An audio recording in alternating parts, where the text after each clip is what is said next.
ওরে বাবা রে বাবা, অনেক দিন পরে আসলাম আপনাদের সাথে ব্যাপারী পরিবারের বাইদ্যানীদেরকে নিয়ে কথা বলার জন্য। তো আজকে কথা মূলত কাকে নিয়ে বলবো টাইটেল আর থাম্বনেলে বলতে হবে না, আপনারাই দেখে নিছেন। তো আজকে আমরা না দাদেন পিতৃ পরিচয়হীন তানু মণ্ডলের কথা বলবো শুরুতেই। সময় থাকলে আরও অন্যান্য নোংরাদেরকে ধরবো। স্পেসিফিকলিভাবে কোনো মানুষদেরকে একটা মানুষকে নিয়ে আসলে কথা বলা সম্ভব না, যে কাকে রাইখা কাকে ধরবো এরকম না। মনে যেটা আসবে, যার কথায় আসবে তাকে নিয়ে এই কথা বলবো। তো চলেন আমরা ভিডিও শুরু করি। অনেক আন্টিরা আমাকে অনেক কমেন্ট করছেন, যেহেতু আমার কমেন্ট সেকশন এখন হোল্ড করা থাকে। ওই যে এক না নবী আছে না, ওমরা করা নবী, সেই ওমরা করা নবীকে নিয়ে কথা বলার পর থেকেই ওই ওমরা করা নবীর যে মুদ, সেই মুদ খেয়ে খেয়ে তার কিছু কিছু ভোতামার্কা দর্শক পাগল, কুত্তা পাগল হয়ে গেছে। এখন ভাদ্র মাস ছাড়াই আসে কামড় দিতে, কোনো যুক্তি নাই, কোনো কিছু নাই, হুদাই আজাইরা কামড়াইতে আসে, যেই কারণে আমি কমেন্ট সেকশনটা হোল্ড করে রাখছিলাম। তো যাই হোক, এত ভালোবাসা, এত বকা, ওই বকাগুলারও আমি ভালোবাসা হিসেবে নিছি, যেহেতু আন্টিরা দিছে। আমার আন্টিরা কেন আমি ব্যাপারী পরিবারের নোংরাদেরকে নিয়ে কথা বলি না, আসলে মানে বুঝেনি তো, একটা নোংরাকে ধরলে ওই নোংরাটার পিছে বা ওই নোংরাটার মুখোশ না খোলা পর্যন্ত বিশেষ করে আমার আসলে শান্তি হয় না, যেই কারণে ধরি নাই। তো যাই হোক, এখন থেকে আবার রেগুলার ধরা শুরু করবো ইনশাল্লাহ, আপনারাও দোয়া করবেন। আর এই ভিডিওতে একটা করে লাইক দিয়ে দিন, কিন্তু অনেক দিন পরে যেহেতু আসলাম কথা বলার জন্য। তো চলেন আমরা ভিডিও শুরু করি। কলজার ভাই বোনেরা, তোমাদের অনেক অনেক ভালোবাসা, অনেক মানে কি বলবো, আসলে তোমাদের সাপোর্ট ভালোবাসার বিনিময়ে একটা ধন্যবাদ দিয়ে আমি তোমাদেরকে ছোট করতে চাই না। তোমরা আমার ভালোবাসার মানুষ, তোমরা আমার মনেই আছো, তোমাদের জন্য অনেক অনেক দোয়া, আর যা আছে সব আমার মনে আছে। যাই হোক, এখন আমরা মূল ভিডিওতে প্রবেশ করি। তিশা আজকে হ্যাঁ মানে 3 তারিখ বা 2 তারিখ এরকম, গতকালকের ভিডিও তো মনে হয় 3 তারিখ ওনাদের ফ্লাইট ছিল। তানজিলা ওর লাইভটাতে, মানে ওর যে ফেসবুকে লাইভ, সেটাতে দেখলাম যে তানজিলা একজনের বলতেছে 3 তারিখে গিয়া ওর মা ফ্লাইট উঠবে, যে কারণে আমি এটাই বললাম। আচ্ছা, মেয়ের একটা ভালো মুহূর্ত চলতেছে। তো প্রথমেই বলি যে আমার যোগ্যতা যতটুকু, আমাকে মানে আমি যতটুকু অ্যাফোর্ড করতে পারবো, যতটুকু খাইতে পারবো, আমি ততটুকুই নিব। ধরেন আমি 1 চামচ ভাত খেতে পারবো, আমি 1 চামচই প্রথম নিব, আমি কিন্তু দ্বিতীয় চামচটা নিতে যাব না। আমার ওই এক চামচ খাওয়া হবে, তারপরে আমি ডিসাইড করব যে আমি খাবো কি খাবো না। এখন তানজিলার ক্ষেত্রে যেটা হইতেছে, সে তার জামাইরে আসলে ফটোকপির দোকানদার আর রাখতে চাইতেছে না, যেই কারণে কাপড়ের দোকানদার বানাইতে চাইছে, যে কারণে একটা দোকান নিচ্ছে। যাই হোক, সেইখানে খুব সুন্দরভাবে গেল, মানে খুব সুন্দরভাবে কি, একটু মানে ঘরে থাকলে ঘুমটা, বাইরে গেলে ল্যাংটা। তো তার গিয়া মানে হিল পড়ছে। আমার কথা হইতেছে যে আমি যেই জিনিসটা পইরা শান্তি করতে পারবো না, বা যেই জিনিসটা পইরা মানুষের কাছে আনইজি লাগবে, বা যেই জিনিসটা পড়লে নিজের কাছে মানে অকওয়ার্ড ফিল হবে, বা থাকে না একটা কিরকম একটা মুহূর্ত সৃষ্টি হয় যে যে কোনো কাপড় চোপড়ই হোক, আপনার কাছে নিজের কাছে পরে যদি শান্তি না লাগে, তাহলে কিন্তু আপনি ওই জিনিসটা, ওই কাপড়টা পরতে যাবেন না। তো তানজিলার ক্ষেত্রে হচ্ছে যে এতগুলা মানুষের সামনে যেহেতু গেছে, তো তানজিলার আরও সুন্দরভাবে মার্জিতভাবে যাওয়ার দরকার ছিল। সেখানে কী করছে, একটা হিল জুতা পরছে, এমনিতে তো খাটকি, তো হিল জুতা পরে সে মানে নিজেরে ওই লম্বাদের কাতারে দাঁড়া করাইতে চায়, যেহেতু সে লম্বা না, মানে সবার কোমরের তলেই পইরা থাকে। তো গেছে, ডিং ডিং করতে গেছে, হাঁটতে পারতেছে না। তো মানে এমন ভাব কইরা গেল, আমার মনে হইল কি যে কোন ভিআইপি আসলে গুলশানের মতো জায়গায় মানুষ আসলে এই যে শোরুম, বা ধরেন যে ফুটপাতে যে টি স্টলগুলো যে থাকে, সেইখানেও মানুষ, মানে গুলশানের মতো জায়গায় একটা ফুটপাতে একটা চায়ের দোকান দেওয়া মানে অনেক কিছু। তো সেইখানে আর নাইও গুলশানে ওরকম ধরনের নাই, চায়ের দোকান নাই, ভিক্ষুকই নাই। তো যাই হোক, ভিক্ষুক মুক্ত এলাকা বলে, তো সেইখানে তানজিলা এমন ভাব করলো কোথাকার কোন নবাব সিরাজউদ্দৌলার বংশধর বা কোন সেলিব্রিটি আসছে, সে মানে 4-5টা ক্যামেরায় একসাথে উঠাইলো, ছবি উঠাইলো, পোস্ট মোস্ট দিল। তো দোকানে ঢুকছে, বেশ ভালো কথা। তো ঢোকার পরে যেটা হইতেছে যে আমি না, ওরা এমনভাবে যখন ইয়াটা করছে, মানে কি বলবো, পেজে টেজে বা ওনারা যেরকমভাবে আসলে প্রচার করতেছিল, আমি তো মনে করছি ওরে বাবারে বাবা, মানুষজন মনে হয় ওর দোকানে ভাঙ্গা পড়বার কি না কি আয়োজন করছে। তো ঘরের থেকে গরুর মাংস দিয়া বা কোনো রকম মনে হয় 2 কেজি মাংস দিয়া 3 কেজি চাল বা 4 কেজি চাল দিয়া কোনো রকম আর কি বিরিয়ানি পাকাইছে, কোনো রকম আর কি, মানে মানুষের খাওয়াবে, বুঝেন না, কোনো রকম আর কি। আর ওদের যেরকম যোগ্যতা, ওরা যেরকম বিরিয়ানি রাঁধতে পারে ওইরকমই রান্না করছে। তো নিয়ে গেছে কয়েকটা প্যাকেট, মনে হয় 20টা থেকে 25টা বা সামথিং এরকম হবে, বেশিও হইতে পারে। গেল, মানে এমন ভাব করতেছে যে দোকানের মধ্যে বলতেছে যে আমি কিভাবে এত মানুষ জায়গা দিব, আসেন আসেন আসেন আসেন, নিল দোকানের মধ্যে। তো দোকানের মধ্যে যদি এত মানুষের কথা চিন্তাই করিস, তা প্রথমে ওই যারা ক্যামেরাগুলো ধরে রয়েছিল 4-5টা ক্যামেরাম্যান, এটির একটারে করে এক বাই করে দিতি, কারণ এত ক্যামেরাম্যানের দরকার ছিল না। তারপরে যারা আসছে হেরাইছে হ্যাগো ভিডিওর জন্য, হ্যাগো চ্যানেলের জন্য শ্যুট করতে আসছে। আচ্ছা দেখেন, সব কিছু গেছে, সব কিছু মানলাম। তো কেক কাটার মুহূর্তে, মানে ওইখানে আমি তিশার কথায় পরে আসি, তো ওইখানে কেকটা খাওয়ানোর মানে কাটার পরে কারে দিল, প্রথমে সাকিবরে দিল। প্রথমে কারে দেওয়া উচিত ছিল আমার মতে, প্রথমে আগে শ্বশুরে খাওয়ানো উচিত ছিল, যাই হোক দেয় নাই। আচ্ছা, স্বামীর এই প্রায়োরিটি দিছে, ঠিক আছে, স্বামীরে খাওয়াইলো। তারপরে স্বামী ওনারে খাওয়াইলো। পাশে মাঝখানে মাহি, এই মাহিরে ওভারটেক কইরা সে তার ওই মানে দাতাল খালারে খাওয়াইলো, তারপরে তার শাশুড়িরে খাওয়াইলো, তারপরে উল্টা ঘুইরা গিয়ে আরেকজনরে খাওয়াইলো। মাহিটা কিন্তু মাঝখানে, মাহি কিন্তু হাতের দিকে তাকায় রয়েছে। আচ্ছা, তো এত ছোট ননদ, এত ছোট ননদ, এত ছোট ননদ, ননদের সাথে এত রিসারিসি কেন? ননদ কিন্তু ননদের জায়গায় ঠিকই রয়েছে। আর একটা বিষয় আপনারা হয়তো খেয়াল করছেন যে এই প্রোগ্রামে কিন্তু মাহির বাপ মা কেউ আসেনি। মাহির বাপ তো আসেই নাই, মাহির বাপের নাকি প্রেশার উঠছে। তো এই মাহির সাথে এত বনিবনা না কেন? মানে যতটুক ভালোবাসা দেখায়, উপরে দেওয়া দেখায়, ভিতর দিয়ে কিন্তু ওরা কিন্তু আসলে কেউ কিচ্ছুই না, মানে একজন আরেকজনরে থু দেয়। তো মাহির সাথেও রিসারিসি, ওই যে চুল বড় নিয়ে আগে থেকেই কিন্তু মাহির চুলের সাথে কিন্তু মানে ওর একটা কম্পিটিশন, মানে ও একটা চিন্তা করে কি যে আমার সাথে কম্পিটিশন, আমার সাথে এই সেই। তো মাহির চুল নিয়ে কিন্তু আগে থেকেই ওর মধ্যে হিংসা ও বিদ্বেষ সৃষ্টি হয়ে গেছিলো যে ওর চুলের থেকে মাহির চুল বড়, আর মাহির চুলের কিন্তু ঘনত্বও বেশি। তো আমি মনে করি যে মাহির সাথে ওর সাথে কোনো প্রকারই কোনো কম্পিটিশন বা কম্পিটিটর ওরে মানা যায় না। কেন যায় না? কারণ মাহির বাপ আছে, মাহির একটা বাবার পরিচয় আছে, মাহির একটা পরিবার আছে, মাহির রক্তে বা মাহি বলতে পারবে যে আমার রক্ত এই, আমার বাবা এই, মানে একটা লোকের বা মানে নির্দিষ্ট একটা পুরুষকে ধইরা বলতে পারবে যে ইনি আমার বাপ। তানজিলা কি পারবে?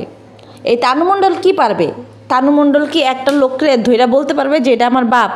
বা এই যে বাপ্পিরে যে বাপ বানাইছে, এখন বলি বাপ্পিরে যে বাপ বানাইছে, আচ্ছা একটা পুরুষ তোরে বিয়ে, মানে তোর মারে বিয়ে করছে প্রথম কথা, তা বিয়ে করার পর থেকে তোরা যেমনে সিঁড়ি তোকে যেমনে রাখছে, তো সেই হিসাবে এত আব্বু আব্বু আব্বু আব্বু, আমি পাপা কি পারি, পাপা কি পড়ি, বাবার রাজকন্যা, আজকে সেই বাপেরে ছাড়া এই শোরুম কিভাবে উদ্বোধন করছে। আমি ওদের লাইভটা পুরাটা দেখছি, আবার কেউ বকা দিয়েন না, আমি কিন্তু ওদের লাইভ ডাউনলোড করে তারপরে দেখছি।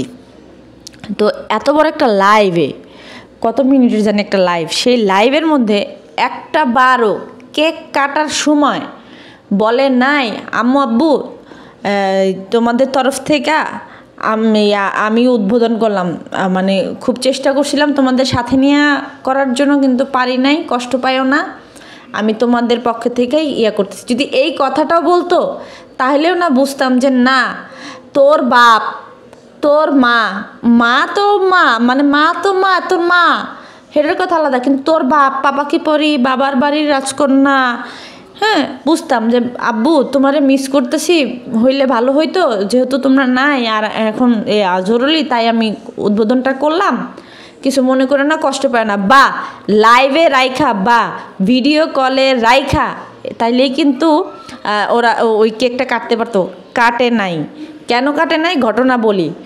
ওই ঘটনা হচ্ছে গিয়ে যে তানজিলা যখন পরীক্ষা দিতে গেছে ওইখানে পাবনাতে, তো ওই পাবনাতে যাওয়ার পরে এই নিয়ে অনেক গ্যামজ্যাম হয়েছিল, ওই মালয়েশিয়া যাওয়া নিয়ে অনেক গ্যামজ্যাম হয়েছিল। তো এই গ্যামজ্যাম হওয়ার পরে যেটা হয়েছে যে মানে ওরে নেয় না, ইনভাইট করে নাই।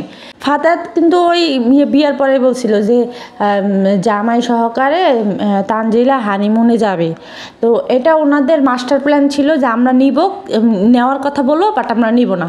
তো এরপরে যখন তানজিলার এই যে পরীক্ষা টরীক্ষা শুরু হয়ে গেছে, তো তানজিলারে নিতে চাইছিল, মানে তিশার খুব ইচ্ছা ছিল তানজিলারে নেওয়া, কিন্তু আসলে পারে নাই, নিরুপায়, যাই হোক নিরুপায় হোক, যেই উপায়ই হোক নেয় নাই। তো এরপরে সেই রাগের চোটে মানে তানজিলার ভিতরে একটা রাগ, ক্ষোভ আর অনেক কিছুই আছে, তো সেইগুলা মিলাইয়া ওগুলো ওর পেটের মধ্যে রাখছে। এই কথাটা তিশা আবার ওর ভিডিওতে যেদিন ও প্লেনে উঠে সেদিন বলতেছিল, একটা ব্লগ সেখানে দিল যে প্লেনে ওঠার আগে তানজিলারে অনেকবার কল করছিলাম কিন্তু তানজিলা ধরে নাই। চিন্তা করেন, তানজিলা ধরে নাই, মা প্লেনে ওঠার আগে মেয়ের সাথে একবার শেষ কথা বলতে চাইছিল, কিন্তু তানজিলা এমন স্বার্থবাদী, এমন স্বার্থপর একটা মেয়ে যে কিনা মায়ের শেষ কলটা ধরতে পারে নাই বা ধরে নাই, ইচ্ছাকৃতভাবেই ধরে নাই। আচ্ছা এইখানে দেখেন, শেষ কল বললাম কেন, এখানে অনেক কিছু হয়ে যাইতে পারতো। হ্যাঁ, আমি কিছুদিন আগেও আপনাদেরকে বলতে চাইছিলাম একটা কথা, যে তিশার যখন আসলে ওই মালয়েশিয়া যাওয়ার কথা উঠছিল, তো তখন আমি আপনাদের সাথে কথাটা শেয়ার করতে চাইছিলাম যে দেখেন, আমরা এত নোংরাদের বিরুদ্ধে কথা বলি বা এই তিশা নোংরাদের নিয়ে কথা বলি, তো এই একটা প্লেন দুর্ঘটনায় কিন্তু আমাদের আসলে এই থেকে মানে কি বলে এই কথাবার্তা থেকে আসলে এদেরকে মুক্তি দিতে পারে বা আমরা এদের থেকে মুক্তি হইতে পারি একটা প্লেন দুর্ঘটনার, মানে এই কথাটা আমি বলতে চাইছিলাম, বাট আমি বলি নাই, মনে ছিল না জানি কি, মানে কি মনে করে জানি আমি বলি নাই, যে যাই হোক এগুলো না বলাই ভালো, এরকম চিন্তা ভাবনা করে আসলে আমি বলি নাই। কিন্তু দেখেন এখানে যদি একটা দুর্ঘটনা ঘটে যাইতো, ওই যে শেষ ফোন কল মা দিছিল, যদি কথা না বলতে পারতো বা তিশা যদি আর ধরেন যে ফিরে না আসতো বা আসতে না পারতো, তাহলে কতটা আফসোস থাকতো ভিতরে। কিন্তু এই তানজিলা একবার ওই জিনিসটা মনে করে নাই যে আল্লাহ আমার মা আজকে প্লেনে উঠতেছে, এইটাই তো আমাদের হয়তো শেষ দেখা আল্লাহ আমাদের কপালে রাখতে পারে, ও কিন্তু এই জিনিসটা চিন্তা করে নাই। ওর লাইফে এখন ও চিন্তা করতেছে যে আমার লাইফে আমি জামাই পাইছি, আমি শ্বশুরবাড়ির লোক পাইছি, শ্বশুরবাড়ি এটা পাইছি সেটা পাইছি, আমার লাইফে আমার মায়ের কোনো ভূমিকা নাই, মানে তিশার কোনো ভূমিকা নাই, তিশার আমার লাগবেই না। ও এই চিন্তা ভাবনা কইরা আসলে ওই শোরুমটা উদ্বোধন করছে। এই তিশার মানে এই তানজিলার জন্য তিশা কিন্তু কম সাফার করে নাই। এই যে কিছুদিন আগেও একটা কাহিনী হয়েছিল যে মানে তানজিলা যখন আর কি ব্যাংক অ্যাকাউন্ট আলাদা করে ফেলছে বাপ্পির কাছ থেকে, তখন কিন্তু তিশার সাথে বাপ্পির সাথে একটা ফাইট হয়েছিল। সেই ফাইটের জন্য বাপ্পি উপরে থাকতো, তিশার নিচে থাকতো, মানে দুজনের সাথে কোনো কমিউনিকেশন ছিল না বা কোনো দুজন এক বেডে থাকেও নাই। এই তানজিলার জন্য কিন্তু আমরা তো নর্মালি বা বিশেষ করে আমি তো এই 2.5 বছর ধরে বা এই 1.5 বছর ধরে দেখতেছি রোস্টিং আইসা আর কি দেখতেছি, কিন্তু যারা তো আগে থেকে দেখছেন যে তানজিলার জন্য তিশা কি পরিমাণ সাফারিং করছে বা কি পরিমাণ অপমান অপদস্থ বোধ করছে, হোক ফাতেহার থেকে, হোক নাজমা বেগমের থেকে, হোক অন্য কারো থেকে, এই মানে এই তানজিলার জন্যই কিন্তু এত কিছু করছে। তো সেইখানে এই তানজিলা এই মানে এটার আসলে মানে কি বলবো, আসলে প্রতিদান এই দিছে। আসলে আমি মানে কি বলবো, এই লাইভটা দেখার পরে আমি আবার ভিডিওতে গেছি, তানজিলার ভ্লগে দেখলাম বা মিমের ভ্লগে দেখলাম, মানে আমি এই জিনিসটা দেখলাম যে তানজিলাকে কোনোভাবে একটু মায়ের কথা মনে করছে, বাপের কথা। ও তো নিজেও জানে যে বাপি ওর বাপ না, যতটা উপরে দিয়ে মানুষকে দেখায়। তো আমি খালি এটুকু দেখতে চাইলাম যে তানজিলা কি ওর মার কথা একবারও বলছে কি না, না আমি যে কয়টা ব্লগ দেখলাম একটাতেও ইভেন ওদের ওইখানে যে ওর শোরুম উদ্বোধনের সময় একটা মহিলাও গেছিলো, ওই মহিলাও একটা ভিডিও আপলোড করছে, সেই ভিডিও আপলোডের মধ্যেও দেখলাম না যে তানজিলা ওর মার নাম একবারও মুখে নিল যে মা আমি তোমাকে মিস করতেছি, তোমার মেয়ে আজকে এত বড় হয়েছে, এই হয়েছে সেই হয়েছে, এইটা নিয়ে তুমি দোয়া করো, একটা ব্লগেও আমি দেখলাম না। আসলে যে সমস্ত সন্তানেরা, যে সমস্ত বাচ্চারা, যে সমস্ত ইয়ারা মানে বিশেষ করে এতিম হয়, বা বিশেষ এতিম কি মানে কি বলবো আসলে, মানে যে সমস্ত বাচ্চারা মানে ছোটোবেলা থেকে টাক খাইতে খাইতে খাইতে খাইতে মানুষ হয়, ওই সমস্ত পোলাপান না অনেকটা স্বার্থপর হয়ে যায়। কারণ ওই যে ছোটোবেলা থেকে কষ্ট পাইতে পাইতে পাইতে পাইতে বড় হয়েছে, তো এই কারণে এই সমস্ত মানুষগুলো না একটু ইয়া হয়ে যায়, মানে স্বার্থপর হয়ে যায়। কিন্তু তানজিলা এই ব্যাপারটা নিয়ে যে কত পস্তাবে বা কত কিছু যে করবে, ওর আর পস্তানো শেষ থাকবে না। ও আরও 2, 4, 5 মাস বা 6 মাস পরে বাচ্চা কাচ্চা যদি বাচ্চা কাচ্চা নেয়, তাহলে তো মনে করেন মেকআপ বোতরির মতো অবস্থা। বা এদের তো আবার একটা সন্তান নিয়ে সেটাই তো ডিভোর্স হয়ে যায়, আরেক ব্যাটারে যায় বাপডাকে। তো তানজিলার ক্ষেত্রেও এই একই জিনিসটা হবে, যেহেতু এই যে পটকা সাকিব, এই পটকা সাকিব যদি মানে টাকা পয়সার তো মুখ দেখছে, দেখে দেখেন না ভুড়ি টুরি কেমন হয়েছে, সুন্দর মানে খুব সুন্দর বলে ওই যে মানে যাই হোক হয়েছে, তো ওই বইয়া বইয়া খাইই তো হয়েছে, তাই না? বইয়া বইয়া যারা কাম করে খায় হ্যাগো কিন্তু পেট বাড়ে না, ওই যারা বইয়া খায় হ্যাগোরই কিন্তু পেট বাড়ে। তো এই কদু সাকিব কী করবে, কয়দিন পরে এর হাতে মানে দেখবে যে না ভালোই তো টাকা পয়সা আইতাছে, বা নিজের একটা পপুলারিটি বেড়ে যাবে, তো তখন কী করবে, তানজিলার সাথে আর থাকবে না, আর সব কিছু নিয়ে কবে যে যা তুই যেহেন থেকে এসো সেহেনে তুই চলে যা, তোর আর আমার লাগবে না। আর একটা বাড়ির বউ থাকবে বাড়ির বউর মতো, তাই না? তো সেখানে দেখা গেছে কি তানজিলা মেহমানের সামনে ভাত বাইরা দেয় বড় বড় আঙ্গুল নখ দিয়া, মানে খায় কেমনে, ওই সমস্ত হাতে তো ভাত খাওয়া বা পানি খাওয়াটাও তো কেমন যেন একটু ঘিন্না ঘিন্না লাগে, যে মানে একটা কেমন যেন একটা গায়ের মধ্যে একটা গিন করে না, যে সি। তো সেইখানে তানজিলার হাতের বেকারে ভাত মাত খায় একটা অস্থির হয়ে যায়। তো নাজমা সালমা বেগম আবার কী করে, রান্না বাড়া কইরা দেয়, ভালো কথা। তো সালমা বেগমের উপরে দিয়া গিয়া যদি কোনো মেহমান যায়, তাহলে তানজিলা গিয়া আগে আগে বাইরা দেয়, আগে আগে গিয়া খাবার বাইরা দেয়। সালমা বেগম বাইরা দিতে পারবে না? যেই মহিলা রান্না বাড়া কইরা চুলার মধ্যে থেইকা ইয়া কইরা রেডিমেডি করে দিছে, সেই মহিলা কি খাবার বাইরা দিতে পারবে না? তো সেখানে তানজিলার মাতব্বরি করা লাগে কেন? আসলে নিজেরা দেখায় যে নিজে খুব পারে, নিজে সংসার সামলায়। অনেক মানুষ তো আবার তারে এমন কমেন্টও করছে যে যাক তোমাকে দোয়া করি, তুমি সংসার সামলাও, এইটা করো, পড়াশোনা করো, ব্লগ করো, তারপর ব্যবসা বাণিজ্য নিছো, মানে কত কত পাম রে ভাই, একটু তো তেলের দাম এখন একটু কমতে দাও, অনেক তেল মাখছো। তো যেইরকম অবস্থা দিয়া গেছে, যমুনা ফিউচারেও মনে হয় এরকম দোকান রাখলে এরকম ভাবসাব করা যায় না। আর এই যে শ্বশুরবাড়ির লোকেরা এগুলো সব মাইনা নিছে, কারণ ও টাকার কাছে হেরা হইতেছে দাস, কৃতদাস হয়ে গেছে। তো এখন মানে এই সেরি যেরকম করে কবে সেরকম করে আসলে গিয়া মানে মাইনা নিতে হবে, যে এই শ্বশুরবাড়ির লোকদের, মানে বিশেষ করে মানে এই শাবানা, তারপরে গিয়া জসিম, এদের মাইনা নিতে হবে। তা না হলে অন্য কোনো বাড়ির বউ হলে এত ডিং করতে পারতো না। গায়ের ওন্না ঠিক নাই, বেটাকো সামনে যেমনে মন চায় সেমনে হাত উঁচা করতেছে, জামাই একটা বলদের মতো পাশে দাঁড়ায় রয়েছে, সাইনবোর্ড যে কিছু বলবে না বা কিছু না, হ্যাঁ মানে আরও অনেক অনেক কাহিনী টাহিনী। তো যাই হোক, তো এখন একটু বাপ্পির কথা বলি, যে এই যে বাপ্পি এত বছর ধরে তানজিলারে মানে নিজে তো খাইছে, বিছনায় হোক, ফ্লোরে হোক, যেমনি হোক, বাথরুমে হোক, যেমনি হোক ফালাই ঝোলায় খাইছে। তো নিজে বাপের দায়িত্ব নিছে, চিনি আব্বুর দায়িত্ব নিছে, সব কিছুর দায়িত্ব নিছে বাপ্পি। তো এই বাপ্পির এই যে মানে না নিয়া যে সে নিজে একলা তানজিলা যে এই কাজটা করছে, বাপ্পির ভিতরে যদি সেই রকম কোনো বিবেক, সেরকম কোনো মনসত্ব, সেরকম কোনো পুরুষত্ব যদি থাকে, এই বাপ্পি তানজিলার আশেপাশেও যাবে না, তানজিলা যে শোরুম দিছে সেই শোরুমও দেখতে যাবে না।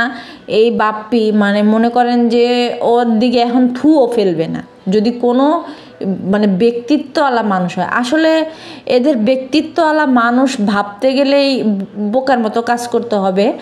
কারণ এই যে মেয়া করছে এটাও কিন্তু একটা অপমান, যে বাপ মারে কয় নাই, বাপ মারে নিয়ে কিছু করে নাই। আমরা যদিও আমরা জানি যে এই তিশা মানে তানজিলার বাপ্পি না, যদিও আমরা এটা জানি, কিন্তু মানে তারা তো আসলে পরিচয় দেয় বাপ মেয়ে।